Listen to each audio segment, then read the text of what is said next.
하나님이 원하시는 삶입니다.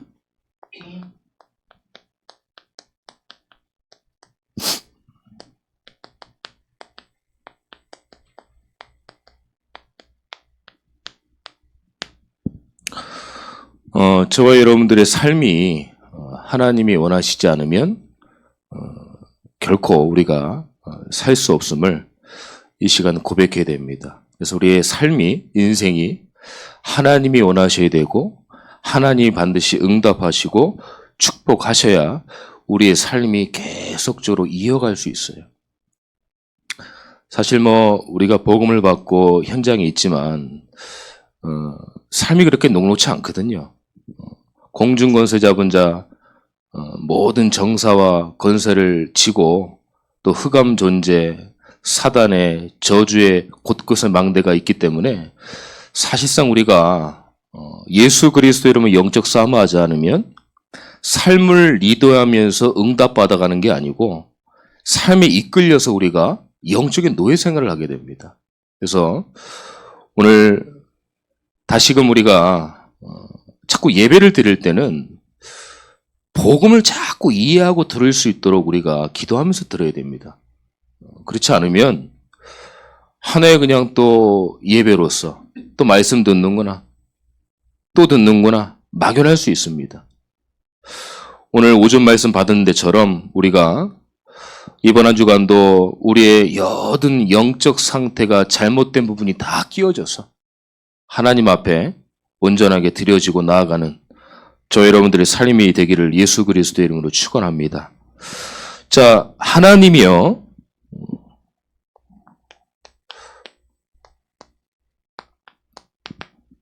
하나님이 원하는 자를 부르셨습니다. 우리가 소원하고 우리가 자원한 게 아니에요.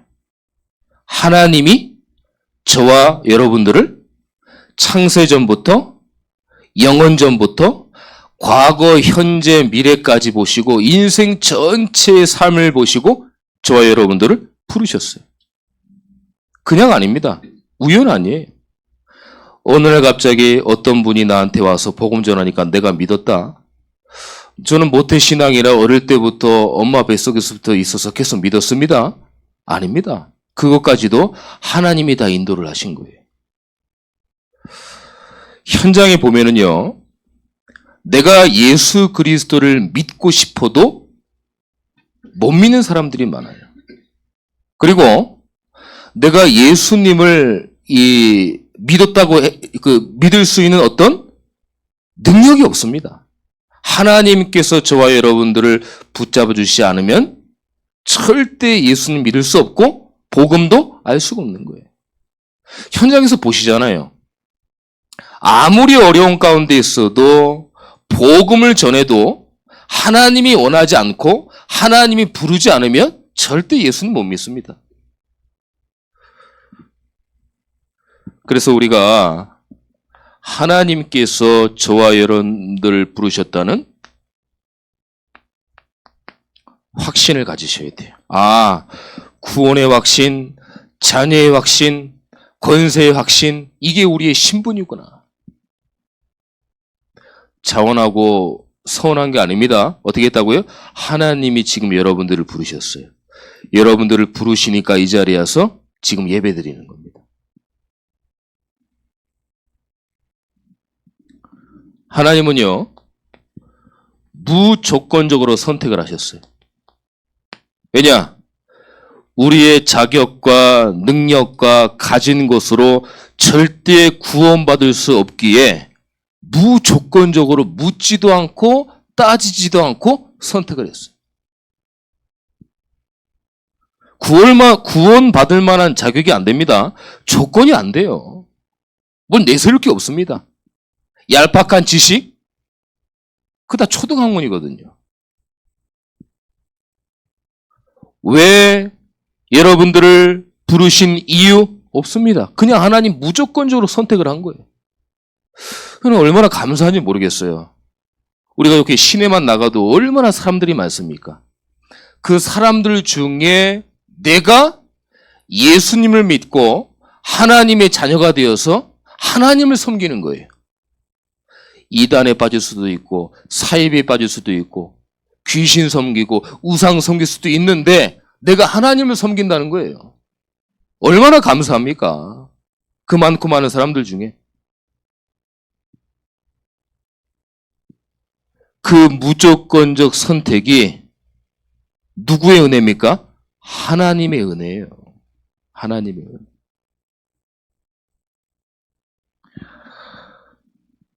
우리가 이거를 모르고 아무 이 가치 없이 생각할 때가 많잖아요. 늘 듣는 복음, 늘 선포되는 복음, 기도, 전도, 영적인 것 계속 얘기하니까 공기가 있는 게 감사하지만은 이게 잊어먹을 정도로 우리가 공기에 대해 감사를 모르잖아요. 근데 아프고 여러 가지로 숨을 못 쉴 때 공기에 감사함을 아는 것처럼 늘 복음을 들으니까 감사를 모르는 거예요. 하나님의 은혜로 저와 여러분들은 하나님의 절대 주권 속으로 하나님이 원하는 자로 부르셨습니다. 오늘 그냥 아닙니다. 오늘 앉아있는 여러분들이 하나님이 나를 원하셔서 부르셨구나. 하나님이 나를 원하는데 거기에 발견된 게 얼마나 감사해요.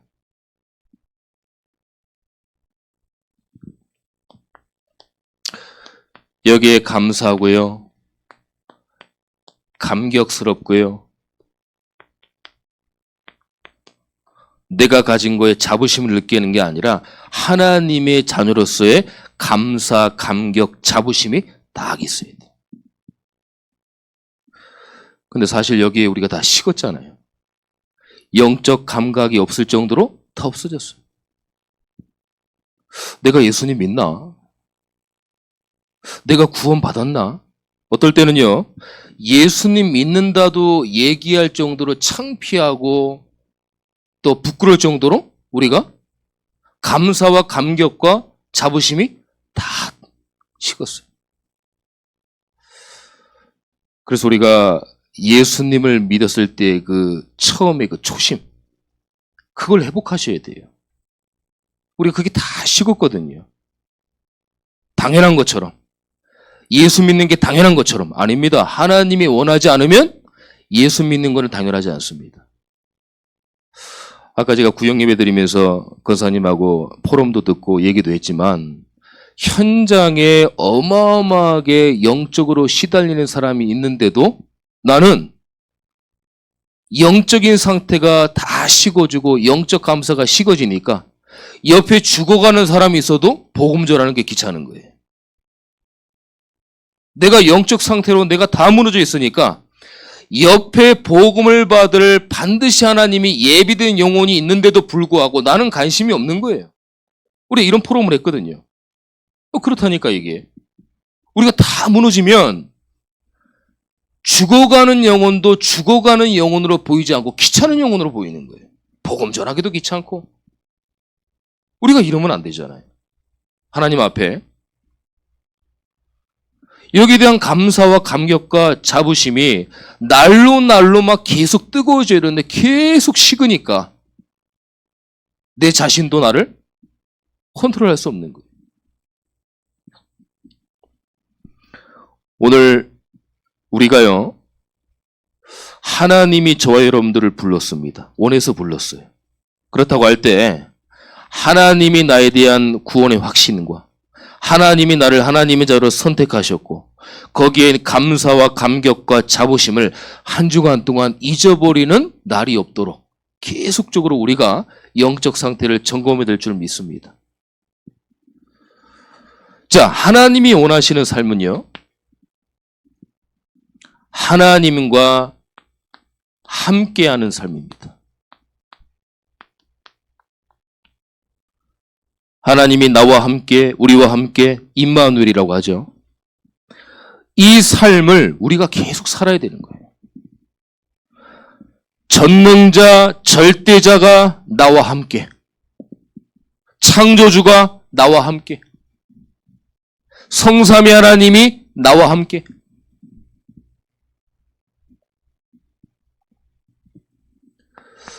어떤 일을 하시든 간에요, 일 이전에 하나님과 함께 하셔야 됩니다. 일 이전에. 우리가 여러 가지 산업, 직장, 내가 처한 모든 현장에 일 해놓고 한계올 수 있다니까요. 일 해놓고 실패할 수 있어요. 일 해놓고 불평, 교만해지고 일하다가 싸울 수 있습니다. 그래서 일 이전에 하나님이 함께하는 언약과 삶을 딱 붙잡아야 되는 거예요. 그럴 때 그 모든 하는 일 속에 하나님의 그 섭리와 은혜가 여러분들 통해서 응답되는 겁니다. 근데 우리가 바쁘다는 여러 가지 이 핑계로 일할 때 하나님이 함께 하시는 것들을 많이 놓치거든요. 우리가 뭘 할 때. 교회 와서 예배 드리고 우리가 영적인 생활을 교회에서 하고 어떤 구역 예배다 모일 때는 되어지는데 내가 처한 현장의 일 이전에 하나님이 과연 나와 함께 하느냐? 이걸 막연할 수 있어요. 이제 이번 주에 또 한 주가 또 시작이 되지 않습니까? 그러면 내가 거하는 직장, 산업, 일 이전에 하나님이 함께 하심을 체험하셔야 돼요. 그래야 내 삶이 하나님이 원하시는 삶이 있구나. 하나님이 나의 삶 속에 개입하시길 원하시는구나. 하나님이 내 삶을 대신 살아주시는구나. 이걸 사실요, 느끼면 끝나는 겁니다. 이게 안 되니까 답답한 거예요. 이게 안 되니까 하나님이 있는 것 같고 없는 것 같고 내가 기쁨이 있는 것 같고 은혜 받으면 있는 것 같고 안 받으면 없는 것 같고 계속 왔다 갔다 하는 거예요. 왔다 갔다 하다가 보니까 토요일이야. 성경책 들고 내일 또 주일 준비하고 이러면 안 되잖아요, 우리가.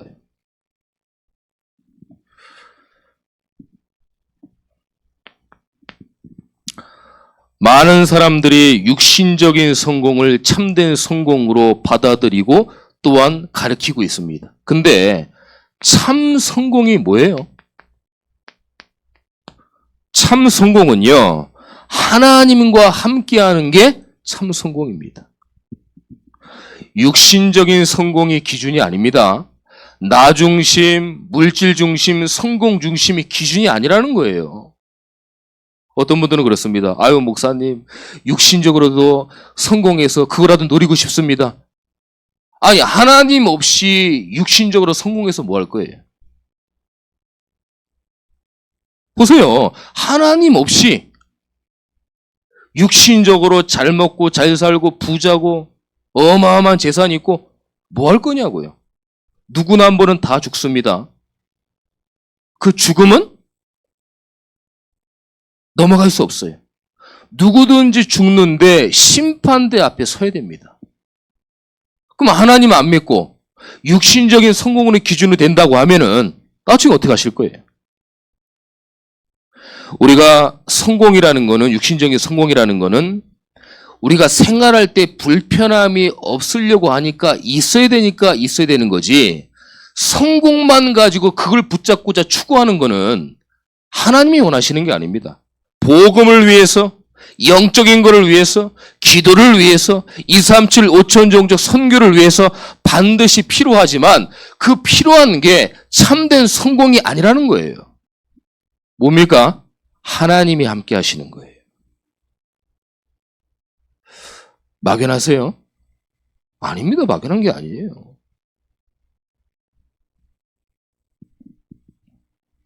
내가 실패자리에 있더라도 하나님이 나와 함께 하시면 그게 성공이에요. 대표적인 사람이 누굽니까? 요셉 아닙니까? 저는 말씀을 준비하면서 요셉을 다시 한번 생각을 해봤어요.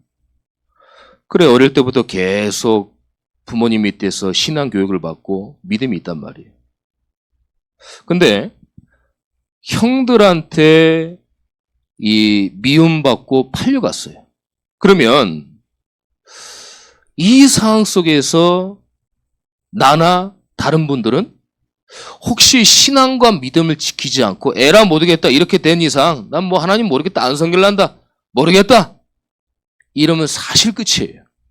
근데 요셉은요, 그러더라도 하나님이 함께 하시는 응답을 계속 받은 겁니다. 그럼 어떻게 되겠어요? 그 실패의 자리라고 생각했던 그 현장의 요셉이 하나님과 함께 하니까 요셉에게는 참된 성공이 되어진 거예요. 이걸 우리가 봐야 됩니다. 그 실패했다라는 건 보면 안 되고 실패 뒤에 누가 역사하시느냐 그걸 봐야 되는 거예요. 자 보세요. 그러면 육신적으로 생각을 한다고 하면은 노예로 팔려간 거는 완전 실패 중에 실패입니다. 그만큼 실패는 없어요. 근데 그 뒤에 누가 함께 하셨어요? 하나님 절대자 창조자 하나님이 함께 하시니까 그 실패가 참된 성공이 되어진 겁니다. 우리가 한 주간 우리의 삶 속에 그렇게 해석이 될 줄 믿습니다. 우리가 재해석을 해야 돼요.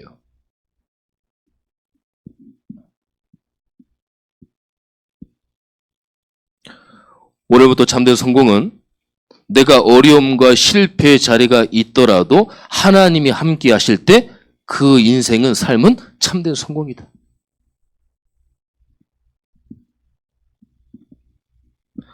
이럴 때요. 하나님의 일을 우리가 감당할 수 있습니다. 자, 요한복음 6장 28절에서 29절에 보니까 하나님의 일이 뭡니까? 하나님의 일은 간단하고 명확하게 설명되어 있어요. 내가 보낸 이를 믿는 거다. 내가 보낸 이가 누굽니까? 바로 예수 그리스도예요. 예수 그리스도를 정확히 알고 믿는 게 하나님 나라의 일이라고 했어요. 하나님과 동행하는 거, 예수 그리스도를 정확히 아는 거, 그게 하나님 나라의 일이라고 그랬습니다. 그래서 계속 강단에서 복음을 이해해라, 복음을 체험해라, 복음을 누려라, 복음의 증인되라. 잔소리가 아닙니다. 제가 공부에 비유를 했잖아요. 이해가 되고 여러 가지 돼야 체험하고 재밌지. 일도 마찬가지. 여러분들 일들이 그 일이 이해가 안 되면 재미가 없습니다. 근데 이해하고 체험하고 이렇게 하게 됐네. 재밌어요. 그럼 또 하게 되고. 그럼 너도 한번 해봐. 얘기하게 되고. 그러니까 복음을 이해하고 체험하고 누리면 증인되는 거예요. 얼마나 과학적이에요? 이게 하나님의 일입니다. 이렇게 되면 우리들의 삶이 형통한 자가 되는 거예요. 아까 제가 요셉 얘기했죠. 창세기 39장 2절에 보니까 하나님께서 요셉과 함께 하심으로. 누가 함께 했습니까? 하나님이. 형통이라는 말이 무조건 실패 없이 잘 된다. 그 얘기 아닙니다. 잘 돼도 괜찮고 안 돼도 괜찮고 또 병들어도 괜찮고 건강해도 괜찮고 문제가 와도 문제가 아니고 이게 형통이라는 거예요. 실패 하나도 없이 예수님 믿으면 처음부터 끝까지 죽을 때까지 계속 잘 되는 게 형통한 게 아니에요. 어떤 어려움이 있어도 하나님이 함께 하시니까 아무 문제 되지 않는다는 게 그게 형통한 거예요.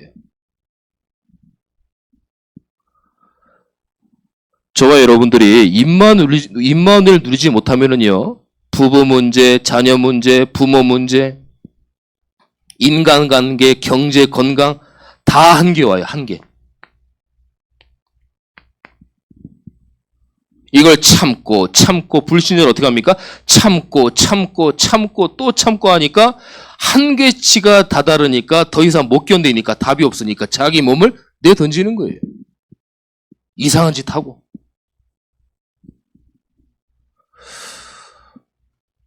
하나님이 원하시는 삶을 살아야 되는데 그 첫 번째가 하나님과 함께하는 삶이에요.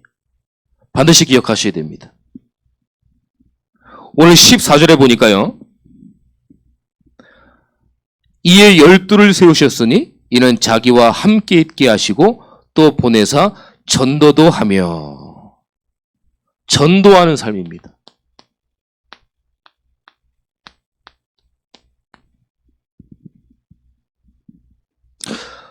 전도하는 삶인데 하나님께서 저와 여러분들을 부르신 이유와 목적입니다. 왜 여러분들을 이 시대, 영적 위기 시대에 불렀습니까? 왜 많고 많은 교회 중에 우리 참전교회에 중직자로 부르시고 성도로 부르시고 렘넌트로 부르시고 왜 부르셨습니까? 복음 때문에 부르신 거예요. 복음 전하라고. 하나님이 불러주실 때 아멘하고 순종해야죠. 너무 튕기고 너무 빼면 안 돼요. 우리가 지금 복음 전할 상품 가치가 있을 때 아멘하고 순종해야지 자꾸 튕기고 빼면은 하나님도 입장 곤란합니다. 그래서 이유와 목적을 정확하게 아셔야 돼요. 아, 내가 왜 중직자로 불렀냐? 이 시대에 옛날 시대에 태어나야 되는데 왜 이 시대에 나를 부르셔서 내가 복음 대열 속에 내가 있느냐?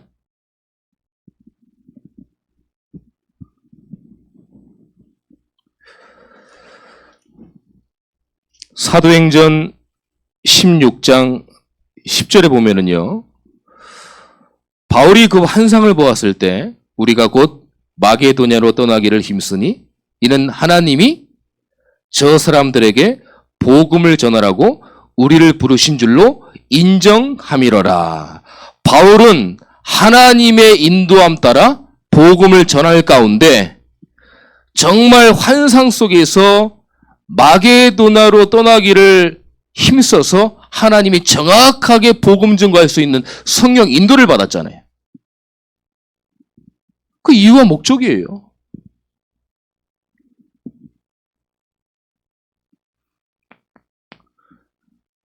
그래서 반드시 전도하는 삶 속에 내가 하나님과 함께 연결되어 있다고 하면은 반드시 우리가 현장마다 기도처가 있다는 걸 아셔야 됩니다.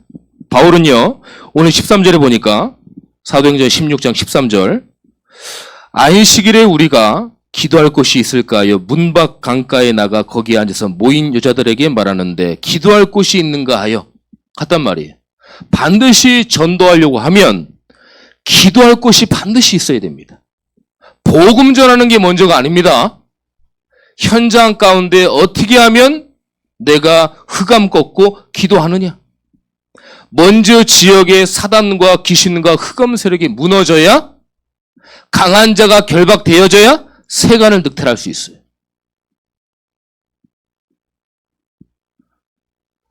여러분들이 산업가 현장에 내가 일하는 장소에 조금이라도 일찍 가서 먼저 그 현장과 일할 것과 산업과 사람들을 위해서 기도한다.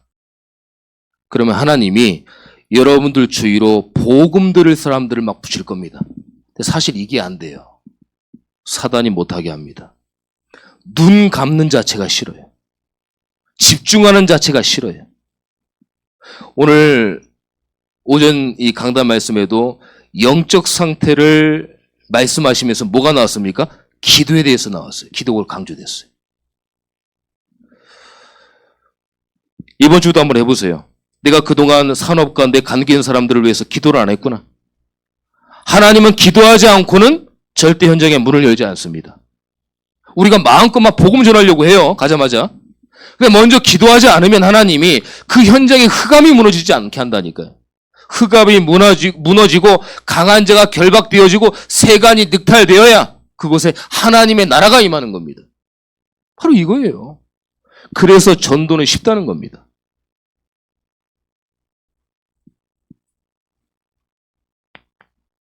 그러면 전도의 문이 열리는 거예요. 제가 오늘 마가복음 3장 말씀을 본문으로 하면서 지금 바울의 전도를 지금 얘기하고 있는 겁니다. 바울은 이렇게 전도하는 삶을 살았어요. 이럴 때 전도의 문이 열려요. 14절에 보니까 16장 14절 두아디라 시에 있는 자색 옷감 장사로서 하나님을 섬기는 루디아라는 한 여자가 말을 듣고 있을 때 주께서 그 마음을 열어 바울의 말을 따르게 하신지라. 어떻게 했습니까? 누가 마음을 열었습니까? 주께서 그 마음문을 열었다고 그랬어요. 기도하니까. 루디아가 절대 망대입니다. 그럼 절대 조건은 뭐예요? 바로 기도입니다. 아시겠죠? 루디아의 마음문을 열어서 하나님이 지속할 수 있는 전도운동을 하셨는데 많은 문들을 열으셨는데 그게 절대 망대잖아요. 흔들리지 않잖아요. 그러면 그 망대의 조건이 뭐냔 말이에요. 절대 조건. 이게 이제 기도죠. 마음문을 열어서 복음을 듣게 하는 겁니다. 여러분들 현장에 조금이라도 한번 기도를 한번 해보세요. 해보시면 어마어마한 영적 세계가 무너지고 하나님의 나라가 임하고 성령이 역사한다는 사실을 알게 될 겁니다.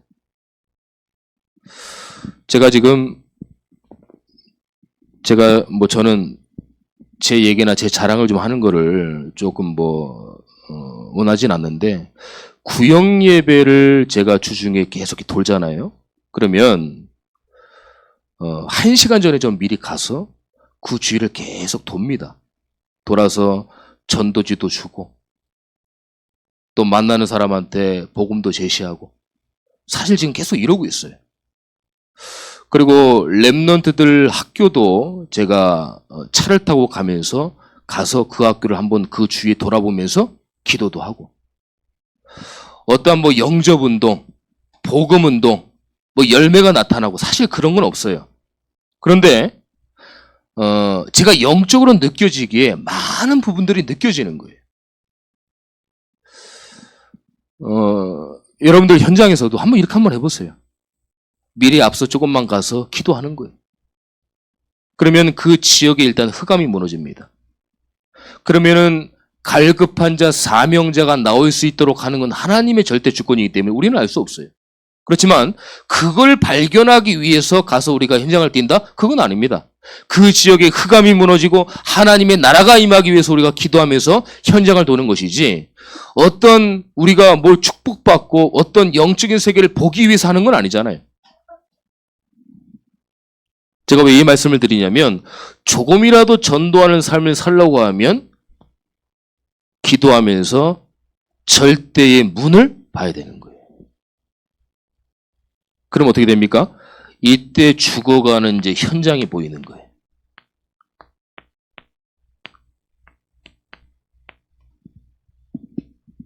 복음이 필요한 현장이 보여지는 거예요.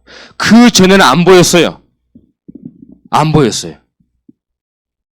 사도행전 3장에 보니까 베드로가 늘 성전 가서 기도해서 매번 올라갔는데도 안진뱅이가 안 보였어요. 근데 어떻게 보였습니까? 기도하고 갈 때 그게 보였다니까요. 기도하고 갔는데 늘 다니던 길이었어요. 안진뱅이가 안 보였어요. 제90기도 기도 시간에 기도하러 가는 중에 어떻게 됐습니까? 안진뱅이를 본 거예요. 담대함이 생긴 거. 이 안진뱅이가 이 영적으로 죽어가는구나. 그게 보여진 거죠. 복음을 전했지 않습니까?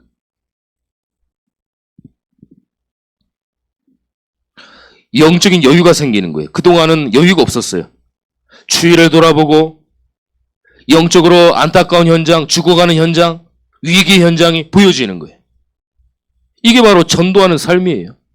하나님이 문제되지 않은 거는 하나님이 이렇게 하신다는 겁니다. 누굴 통해서요? 여러분들을 통해서.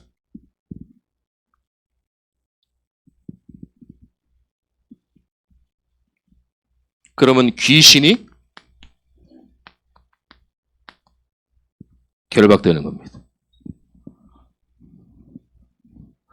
누가복음 10장 18절에 보니까 70인 제자가요, 예수님의 이름으로 막 그냥 그 복음 전하고 막 이 선포하니까 귀신이 막 쫓겨난 걸 본 거예요. 너무 기뻐가지고 예수님 우리가 예수님의 이름으로 기도하니까 흑암이 막 꺾였습니다.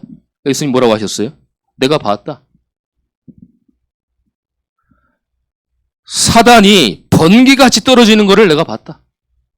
그걸로 기뻐하지 말고 너희들이 구원받은 걸로, 생명책에 기록된 걸로 기뻐해라. 그랬잖아요. 귀신을 내어쫓는 권세가 있다니까, 저 여러분들에게. 다 섬기고 무서워하는 이 귀신과 흑암과 이 저주가 주 예수 이름으로 기도하니까 여러분들한테는 아무 문제가 되지 않는 거예요. 다 섬기고 다 무서워하잖아요. 귀신을. 사단과 마귀와 저주와 이 귀신을 섬기고 우상 숭배하고 빌고 다 하는데 여러분들은 예수 그리스도의 건설로 아무 문제가 안 되고 내어 쫓는 건설을 여러분들에게 주셨어요. 신분이 이 정도입니다.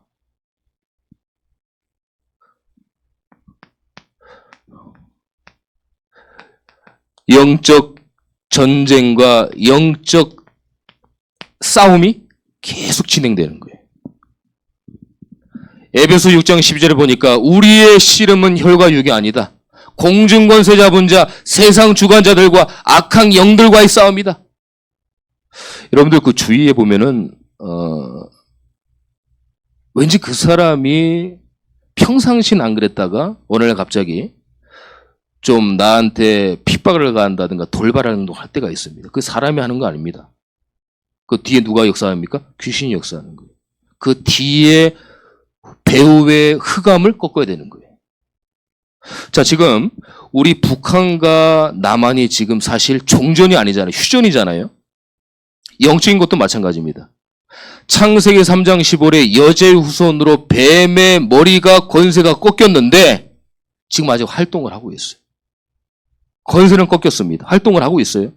계속 우리가 영적 싸움 해야 되는 거예요.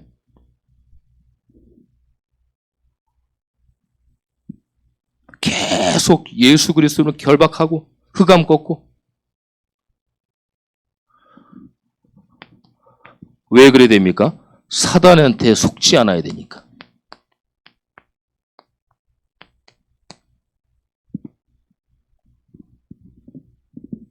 속으면 안 돼요. 근데 희한하죠. 우리가 말씀 받고 은혜 붙잡고 말씀 붙잡고 가면 현장에 또 속아요. 알면서도 속고 모르면서도 속고 한 주간 동안 막 정신 차리고 헤매다가 보니까 또 주일 다가오고. 속으면 안 돼요.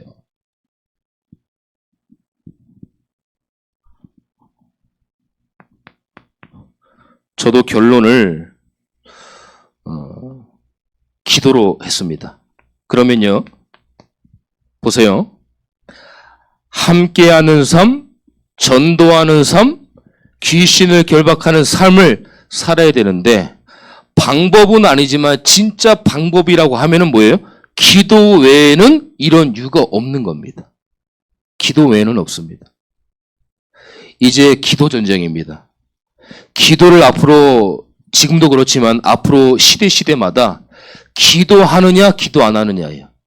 기도 안 하면요 살 수 없는 시대가 옵니다. 제가 저번 주에 말씀드렸는데 저 어릴 때만 해도 현장의 동네를 싹 돌고 이제 우리 교회 나가자. 그러면 교회에 왔어요. 근데 요즘은 그렇지 않습니다. 너무 강팍하고 예수 그리스도의 단어, 하나님이라는 단어가 땅에 떨어졌어요. 믿지 않으려고 합니다. 아예 하나님이라는 단어를 두기를 싫어합니다. 그럼 어떻게 해요? 우리가 아무리 말을 잘하고 돈을 투자하고 뭐 유창하게 말하고 뭐 예의 있게 하고 해도 그들의 마음은 열리지 않아요. 그럼 뭐가 방법이겠습니까?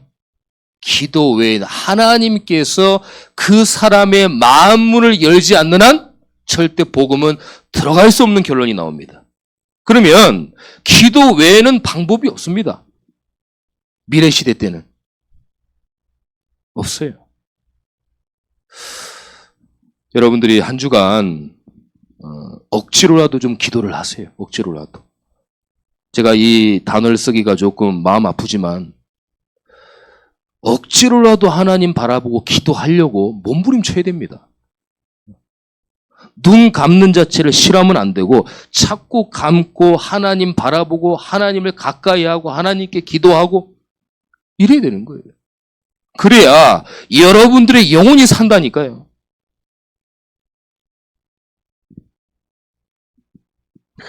이번 한 주간도 하나님이 원하시고 하나님이 여러분들 삶과 인생에 개입하고 간섭할 수밖에 없는 한 주에 영적 상태를 점검하고 또 영적 상태를 끌어올리는 한 주간 되시기를 예수 그리스도의 이름으로 축원합니다. 기도하겠습니다. 하나님 감사합니다. 오늘도 하나님께서 우리를 원하셔서 부르셨고 또한 하나님이 함께 하시는 삶, 전도하는 삶, 사단과 흑암과 저주와 귀신의 세력을 결박하는 삶의 말씀을 받았습니다. 하나님, 늘 들었던 말씀이 되지 않고 이번 한 주간 말씀을 곱씹으면서 하나님이 나를 통해 한 주간 동안 어떤 삶을 살길 원하시는지, 간섭하기 원하시는지, 개입하기 원하시는지 기도 제목 붙잡고 승리할 수 있도록 인도하여 주옵소서. 그래서 우리 영적 상태가 더 이상 무너지지 않고 우리가 복음, 기도, 전도 속에 넘어져도 또 일어나서 다시 한번 하나님의 말씀을 가까이 하고 내 영적 상태가 복음으로 기도와 전도로 하나님이 기뻐하시는 영적 상태가 될 수 있도록 저희들의 마음과 생각을 붙잡아 주옵소서. 하나님, 늘 고백하지만 우리의 힘으로는 할 수 없음을 고백합니다. 하나님께서 성령으로 역사해 주시옵시고 하나님이 나와 함께하는 한 주간 될 수 있도록 인도하여 주시옵소서. 살아계신 예수 그리스도의 이름으로 기도드립니다. 아멘.